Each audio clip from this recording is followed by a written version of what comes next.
Are you sitting comfortably? Oh, yes, yes. Then I'll begin. Even when you're just sitting around, we're rocking the talk. Today's News Talk Radio. TNT. Welcome back, folks. Welcome back. It is Wednesday. We are still in the first hour of this live broadcast. I'm Patrick Henningsen, your host. Thank you for joining us here on this mission. Over the next 2 hours, we're going to bring you news and analysis from around the world. Let's hop over to Europe right now and also down to the African continent. I want to welcome onto the program our de facto default, our European correspondent, Freddie Ponton, independent researcher and journalist based in France. Freddie also keeps a very, very close eye on what's happening down below Europe in the massive continent of Africa. Freddie, welcome to the program. Well, thank you very much for having me, Patrick. It's good to be on the show. And Freddie, the news broke about yet another coup brewing. You'll give us an update of where we're at with this story in a very, very important country called Senegal, one of the biggest Francophone countries, one of the most huge, massively populated metropolises in Dakar. So this is a massive news story here. Give us the lowdown on this latest. Is this a continuation of what we've seen in Niger, Mali, Burkina Faso over the last few months? Well, it could appear that way. I think that everybody's still under the shock in Senegal, and I've been kind of looking into the price, the very little information we're getting. As you know, the internet was cut for a long period of time, prior to the announcement of the postponement of this presidential election to a later stage, probably in December the 15th, if I understood that correctly. But really what's interesting here, it's unexpected. Senegal is not known for instability. Actually, Senegal and the Senegalese people proud themselves of not being a banana republic. They're very proud of that because since their independence, if you look at the independence from the French colony, which took place around 1960, and there were about 3 years of bit of a turmoil. So it's really stabilized around 1963 when the republic basically was instituted. And when you look at that, and you understand that since 1963, there has been absolutely zero coup d'etat and zero postponement of presidential election. Everything has been done on schedule as per the constitution of Senegal. So it's something that, the Senegalese are very proud of. And obviously we saw some turmoil in 2021 and then again in 2023 with an opposition that's obviously represents the will of the people, an opposition that represents the will of the streets of Dakar and the rest of the countries as well. And I think it's very important to start this conversation by the demographic on explaining that Senegal, is a very interesting country because out of 18 million inhabitants, you got 50% of that population that is under 19 years old, Patrick. Very, very young population. And the word on the street for the past few years has been, we want to see change. So to answer your question as whether this is in the continuity of what we saw in Niger, in Burkina Faso, in Mali, and so on, of course, this has an influence on the youth. That there's this always when you're young, this kind of desire of independence and, going for new adventure, perhaps trying new scenario, having new partners, but more importantly, having a future. And I think that today still Senegal is a country that suffers from many crises. There are still people that live under the soil of poverty. And it is extremely important for their democratic right, which they've been used to be respected. And we can see that this constitutional coup, or this institutional coup, let's put it that way, has obviously raised concern not only domestically but also internationally, Patrick. And it's worth noting as well that the economic community of West African states, ECOWAS, a number of countries have left recently or signaled they're leaving, namely Mali, Burkina Faso, Niger, and a lot of other countries in that West African bloc panicking now because ECOWAS is falling apart. And Nigeria, of course, is freaking out. because they say, well, they're the most powerful country in that union. So, of course, it's in their interest to want to keep it together, to use it as a lever of control and to their benefit. Or the West can work through Nigeria to control ECOWAS and West Africa like they do with Brussels. So where does Senegal sit on this? Because I think this is a big alarm bell for Washington.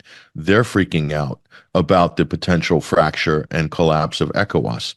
Where is Senegal in that?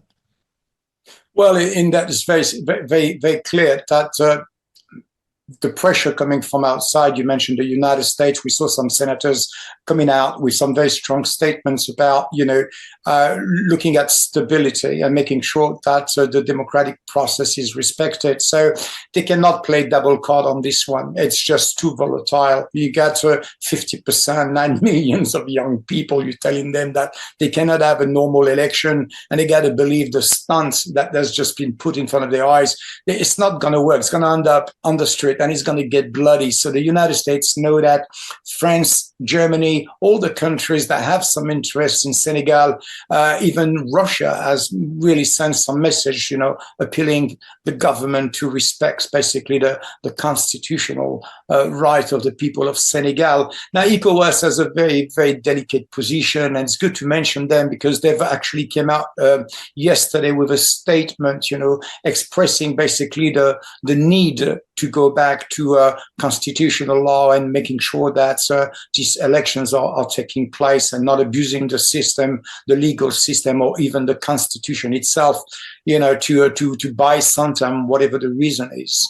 So ECOWAS has to play a very cautious card here, because with the stunt they put in Niger, as you mentioned, they've lost already 3 members, and this kind of move can be very contagious for the region. So they don't want to lose Senegal, because Senegal is a very stable country. It's a bit of a model, if you will, in West Africa. And surely with the late discovery of natural resources in the region, this country will definitely play even a much bigger role. So everybody's extremely cautious, because you see, nature hates, vacuums. They hate, emptiness, and if they don't fill that gap, someone will. So that's where we are at the moment. I think what's really interesting here is really to understand that this election was very popular, very anticipated. We recall 79 candidacy, which was presented. So there were 79 people presenting themselves for the job, for the top job. And in January, earlier this year, only 20 was selected. The problem is there was 2 major opposition leaders that was missing. One is very well known. His name is Ousmane, Sonko, and the other one is Karim Wadi. Karim Wadi is simply the son of the former Senegalese president Abdoulaye Wadi. And this is really interesting, by the way, for a little anecdote, if you're interested. But we saw, and we all remember, and especially the Senegalese will remember very well, in 2011 when Abdoulaye basically was on the verge of departing and leaving his throne to Macky Sall, the current president of Senegal, which has now basically had 2 terms. There were some tensions about and discussions about potentially postponing this election. And Macky Sall himself told that, well, if you postpone the election, this will be a direct challenge. We'll become a banana republic, because this is not something you do in Senegal, and this will not be welcome, and more really, it would not be constitutional. And here we are, 12 years later, and we have these guys doing exactly what he was describing, 12 years earlier. So as you see, sometimes politics and 12 years of presidency change a man, and I think Macky Sall has certainly changed, no doubt. Now, we need obviously to see really what's really going on, because Senegal domestic politics is very conservative. It doesn't take big positions, if you will. It's a very open dialogue kind of form of politics. This is not Washington, D.C., if you will, in a certain way. This is more open dialogue. Even if you have enemies, you keep basically the dialogue going. And that is reflected as well in the form of diplomacy that Senegal is applying around the world. We saw them, especially during the vote for the sanctions against Russia, where they could have simply go along with the program, but they didn't. They actually abstain. And that is really significant from the way policy and diplomacy and politics is conducted the Senegalese way. So they postponed the election for 10 months. ECOWAS, the Economic Community of West African States, they're going crazy. They're saying, no, you can't do that. You need to have the elections. We demand you have the elections. So right now we have this postponement. And so what is the status there? Is there going to be a military caretaker government? We see also Israeli arms dealers lining up. That's an interesting story, which you exposed on your ex Twitter thread, Freddie. So, what are we looking at here? What is the status right now of the government? Where is the military right now in proximity to the control of the country? What's your reading of the current status? Well, the current status in terms of security is simply, we saw on Monday, basically the riot police coming into the parliament, to the assembly, the National Assembly, because simply at the announcement, if you will, there's a couple of things that happened. Last Saturday, this is when Macky Sall, the current president, announced that he will postpone the election. Then they've been working on a report, to be able to explain the reason of this postponement and make a decision whether this will take place in August this year or at a later stage in December the 15th. So the decision was not really made, but it was actually made. The report was actually completed before even they came to the National Assembly. And that created a huge tension because they say, how come you made the decisions already in such a small amount of time?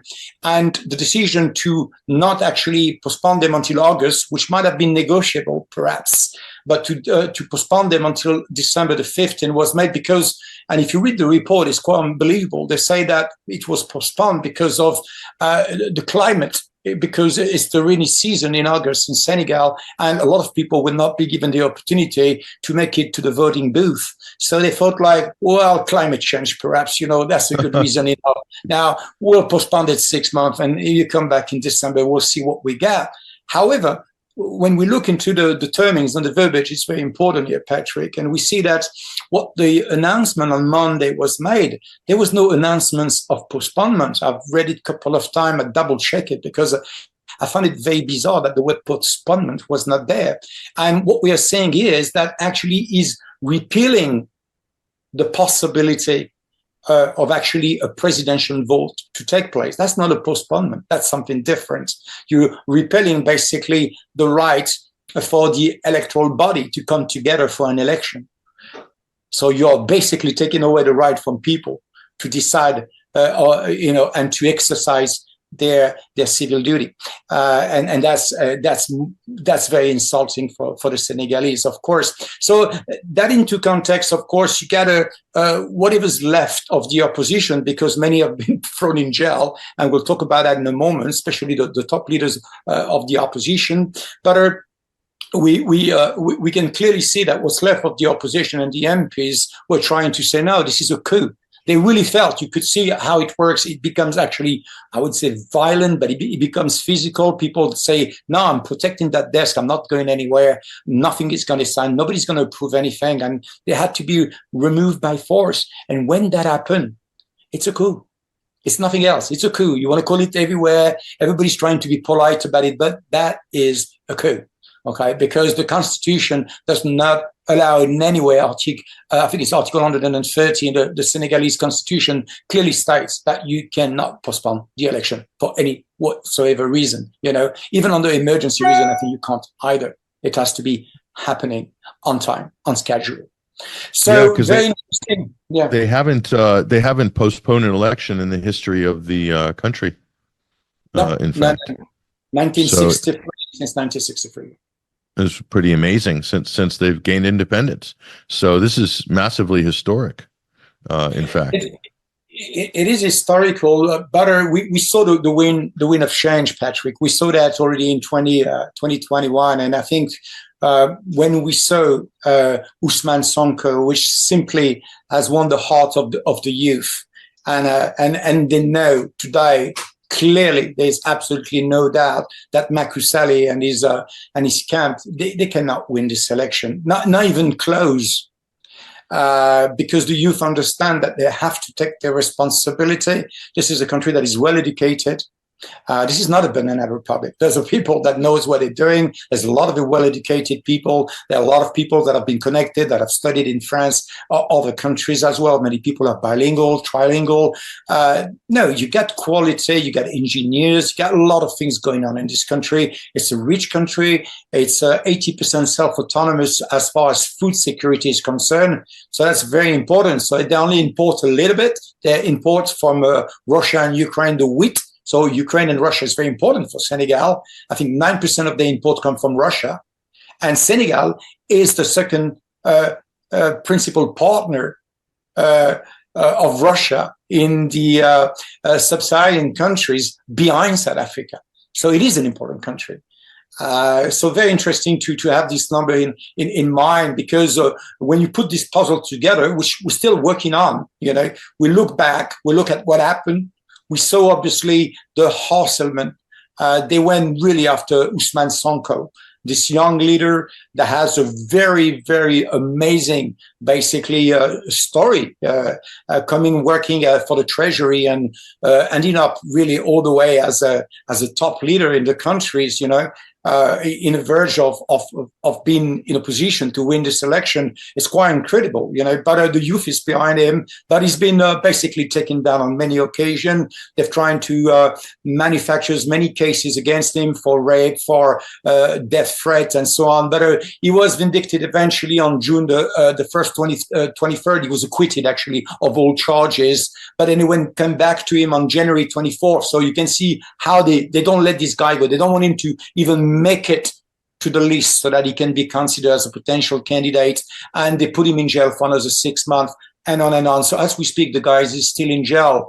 But he's a very interesting guy, and I'll tell you why it's very interesting, because I was wondering, why are they going after these guys? Apart from the fact that he's very popular with the youth, is there anything else that perhaps that we should know? So I like digging a little bit. And what I've realized is that Ousmane Sonko is the president of a party which was obviously completely demolished by the main and the current presidential party, because they don't want to see him around, but especially because he's been actually pointing the finger at corruption. And he actually wrote a book. He wrote a book about oil and gas and the corruption that is taking place by the government, and how they're enriching themselves with the natural resources which has been discovered, especially very substantial, actually huge, immense deposit of gas in Senegal offshore. So he's already, kind of wrote a book about that. I think it was in 2018, if I'm not mistaken. And that has created, obviously, a lot of, if you will, tension amongst the elite, if you will, those that were used to be, kind of electing each other, if you will, with the blessing of France and perhaps other actors. But he's an outcast, if you will. He's he's the underdog, but he's an underdog that is not scared of speaking. He actually went to France to play charges against Macky Sall for crime against humanity. I guess they didn't treat him well in prison, to say the least. But they've done a lot of misery to this poor guy, and he's coming back. And it's, of course, this young generation is fully, I won't say all of them, perhaps that would be exaggerated, but a large proportion of them are behind him. And that's really scaring the hell out of the elite at the moment. And they don't know how to stop it, because what are they going to do? Are they going to be now showing to the world that Senegal is a banana republic? That's going to basically make them look terrible. Now, they cut the internet. They basically canceled a lot of journalism, a lot of television channel, a lot of censorship took place also on various social media and so on. So that prior this very important, ahead a few days before this election was supposed to be announced, and it was due to happen on the 25th of February, in 2 weeks' time, it went dark. People could not communicate. People could not gather. People could not protest, could not organize themselves. They cut the internet. Yeah, they cut the internet. Yes, they cut the internet. Yeah. So that's something obviously that people are looking at, and it just looks bad. It looks bad for anyone that has been supported Macky Sall. We know the French government has been supporting Macky Sall for a while, and that's also something as well that might have played a role. And I think that nobody has talked about it, but I would like to touch upon that because I think it's important as well. Let's hold that till after the break, Freddie. We'll hold that till after the break. I want to talk about the geopolitics. I want to know where France is as a former Francophone country. France is losing its grip on Africa. All of its lovely colonial possessions are slipping away. And where is the United States and Russia and China on Senegal and West Africa specifically? Because that's where the big great power competition is now. And Freddie, before the break, you mentioned the specter of that little man in the suit from Élysée Palace, Emmanuel Macron, America's little corporate coffee boy. He's milling about. What's going on there? How's this going to affect the political situation in Senegal? Well, I think it's quite clear. We can call Macron anything, but stupid is not one of them. He's someone that calculates everything. He's not very good at many other things, but that he knows how to calculate. He's a banker.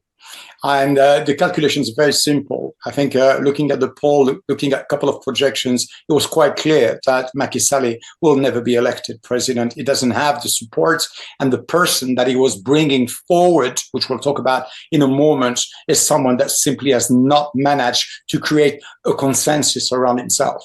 Someone that has not been able to gather the troop to be successful, to be appealing enough so that when the election campaign and the presidential campaign come around, he could be placed as the next president, according to the wish of Macky Sall and perhaps the wish of Emmanuel Macron and his presidency. So I think what the calculation was is that they needed to keep in touch with the opposition. So if you wanted to know who's the real threat to Macky Sall, well, you just have to look at where Macron is going to send his emissary and his ambassadors, and they send him straight away to Ousmane Sonko. So clearly, Ousmane Sonko is the man to watch, and is the man that has the popularity to the point that Nadège Choua, which literally she's the number two, of the Élysée Palace for the Africa department, and she's very close to Macron. So when Macron wants something done on the side in Africa, she's the one that he sends. So we know when she goes, it's about having a private conversations, let him know that Macron's going to be supporting him. If this is the way the election is going to go, and he wants to entertain a good relationship with him and so on. Keeping the thing smooth because a lot of countries are watching. A lot of watching. So what I'm saying here, it's really interesting because it outlined two things. First, there was no candidate suitable to win these elections, which will be basically continuing what Macky Sall has done over the past 12 years. Okay, so there's no real descendants, if you will, in this political track. There's no one to follow, and that's basically the weakness. So people are trying to understand, but why would he postpone it? Is it because he's just another greedy African leaders? You want to stay, the money is good, the power is, kind of make him feel good, a young man. No, it's not about that. It's because he wants to go, but there's no one to ensure the business behind it. Because Macky Sall has been involved with a lot of business with a lot of countries, and Senegal is a rich country, as I said, and especially with this new gas and really huge reserve of gas offshore Senegal, a lot of people literally starting to flock in the country and literally starting to sign contracts. So of course you can sign as many contracts as you want, you can promise as much as you want, but the next president, if he's not one of your guy, you might not get paid. Simple as that. Now I'm not saying that this is a a full-time corruption job. Of course not. But what I'm saying is that these kind of deals involve, back ends. There's no doubt about it. So we needed to look at who actually really was one of the first to go there as soon as the gas was discovered and it was open for business. And funny enough, who we found there in 2022, actually in May 2022 to be precise, is Olaf Scholz, the Chancellor of Germany. Chancellor of Germany is going to fly official visit, going to meet directly with Macky Sall. And what they're going to talk about? They're going to talk about gas, because Germany is basically has cut its relationship with the Russians. Nord Stream pipeline is a souvenir, and in November it needs gas. Right. So the idea that Germany never needed gas and wanted to go to a renewable, okay, fair enough. But at the end of the day, they still need a lot of gas. So cutting Russia is one thing, but they need to go and get gas. Now, gas in Senegal is good. It's good because maritime routes are very easy for Germany. They can put a tanker outside there. It's rather straightforward, but they got to wait for the production to start. Now, we know from the numbers and from the report, which I read a little bit, that the production was starting to come in 2023, late 2023. And they might have had a couple of delays as well attached to that. So which means that by the time we go to the elections, no gas has really kind of actually reached the shore of Germany. No real big deal has produced anything, and the president is about to leave the shore. That's bad business for someone that has worked for years to get that and to get his, let's put it together, his bonus for his departure. So I think that, without being too insulting to the man, I think there is a lot of business under the table that is done here, whether it's for gas. As you mentioned earlier, we saw a lot of contractors in the defense industry as well, extremely interested in Senegal, with companies like Adi Consultants, the Adi Consultant groups. We knew them. I knew them when they were in Abu Dhabi, but they're very prominent in Africa. They're actually very specialized in West Africa. The reason, because the president of Adi Khan's is Moroccan. He's Moroccan. His name is Gabi Perez. His son is Ori Perez. They're Moroccan Jews, so they have probably double nationalities. They can work. They have company in Israel. We track them down. They have holdings, and some of the part of the holdings are owned by Gabi companies as well, Adi Khan. So I've got pretty much that. There was some WikiLeaks as well dumped on them, so we have a lot of information about these guys. But what's interesting is they've been very prominent and very focused on Senegal. They've been trying to get very much involved with technology related to the Air Force of Senegal and selling some very expensive technology, especially in the telecommunication and communication sectors. And then what they do, these companies, they offer also a credit line. I think the credit line that Perez offered to Macky Sall was around 300 million euros. So for a country that has a terrible balance sheet, it's a lot of debts. And I think the youth is starting to understand that these presidents are basically packing up debts, and they are the one that's going to be basically staying behind paying these debts, so they want to be part of that decision mechanism. And I think they can see corruption everywhere. So you get the gas, you get the defense, it's just too much. And I think that before they're ruined, I think they want to be heard. And that's what basically Ousmane Sonko incarnate. Well, I know they have a massive LNG project.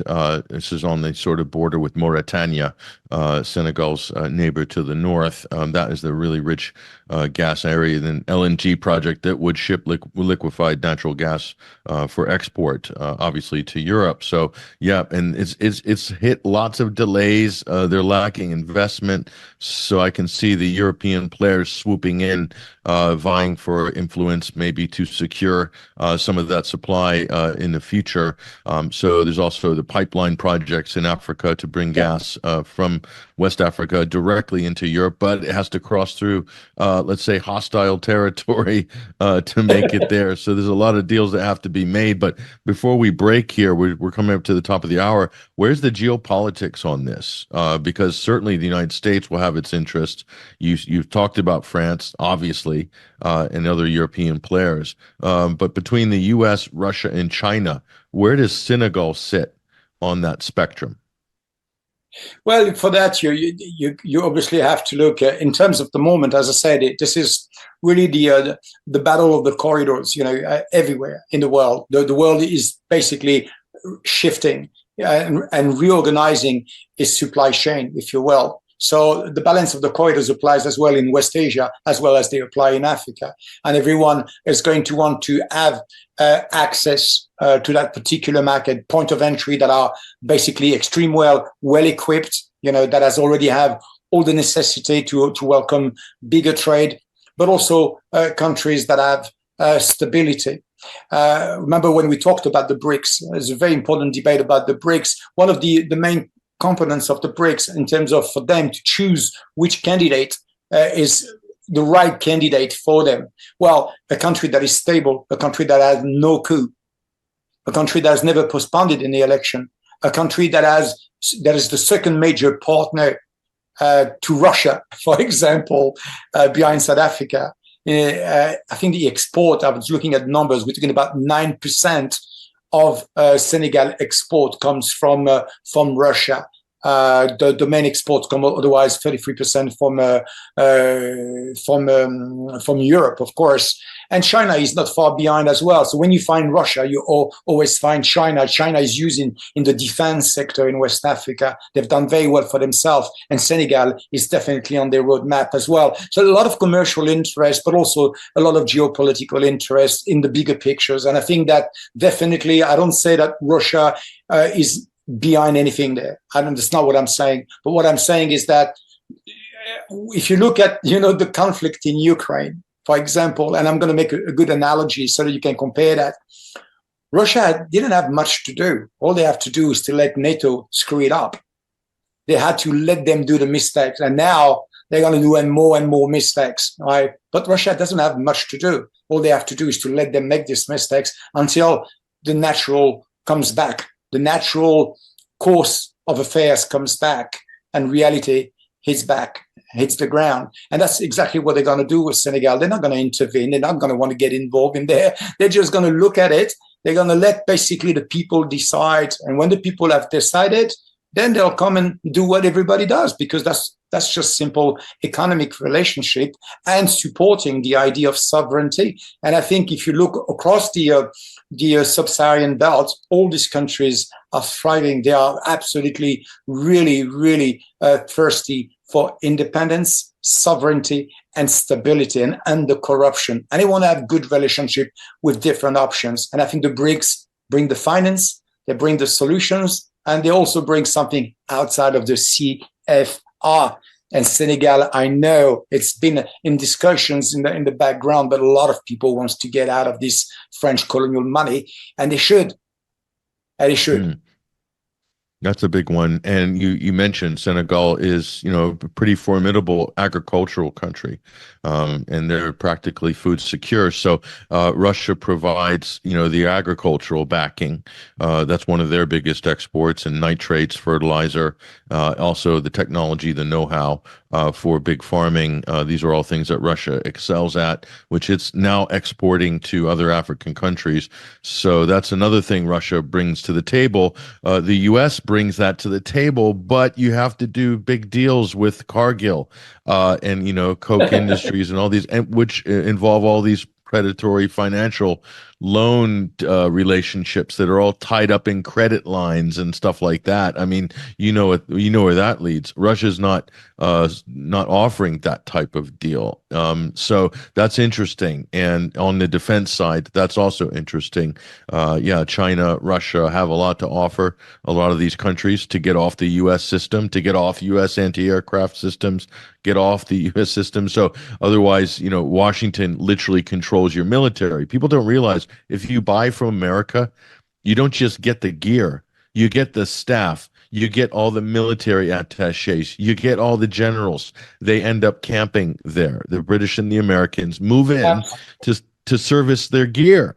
So it's not like you will end up being occupied to some degree, and you probably won't even have control of the ammunition. So this is what's happening. So people are like, that's exactly what's happening. System. Yeah, that is exactly what's happening. But I think really in terms of security, food security is very important for Senegal. It's really for me on the top of the agenda. You know, I don't think defense is a major issue, but food security is a big thing, because obviously we're talking about people livelihood, people ability to feed themselves, and you don't want a famine, you know, when you run a country. That's the last thing you want. That's a nightmare for a president, to be responsible for a famine in your country. And that is probably why Macky Sall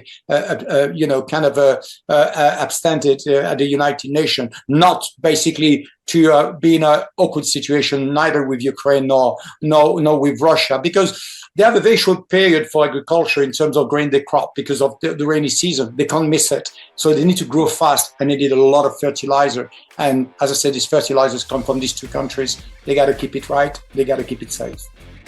So those are the big issues. Freddie Ponton, Africa, keeping an eye on geopolitics and happenings there. I really appreciate you joining us for this update this week on TNT, Today's News Talk.